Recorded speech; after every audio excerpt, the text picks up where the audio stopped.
Mga master, magandang umaga sa inyo. Ayan, shoutout sa mga kapwa-anglers natin dyan. Good day and enjoy sa fishing trip ninyo mga master. Ayun mga master, gusto ko lang i-flex sa inyo mga yung braided line natin mga master. And galing kay Lucky Sway mga master, pinadala tayo ni Lucky Sway ng braided line. And this is complete times 8 mga master. Kung sinabing times 8 o 8 braid, matibay yan mga master. At napakagandang gamitin. Siya nga pala mga master, yung braided line nito is 11 LB and 0.6 and 4.8 kg, no? So, yung kaya ng braided line nito. Napakaangas nito mga master kasi manipis siya mga master at napaka soft, no? Malambot siya mga master. Sigurado mga master mapaghagis kayo ng malayo nito, especially sa mga short casting natin, sa mga UL setup natin, no? Kung meron kayong 1000 series 1.5 na reel, masaktong-sakto yung 200 meter mga master.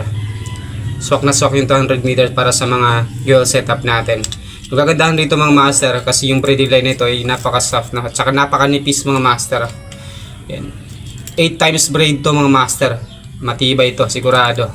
Pag mga 8 times braid, mga ganong sukat, mga ganong klase na braided line, sigurado sure na sure tayo rito, no? Na matibay siya mga master. Kaya niya yung actually yung capacity niya is 4.8 kg, pero para sa akin kaya nito mga 7 kilos, no? Tsaka 11 LB siya mga master. 11 LB.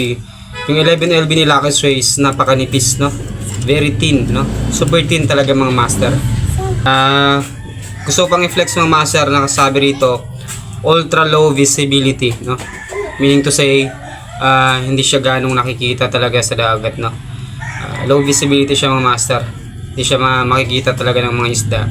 Tsaka abrasion resistant, low stretch, super smooth, no?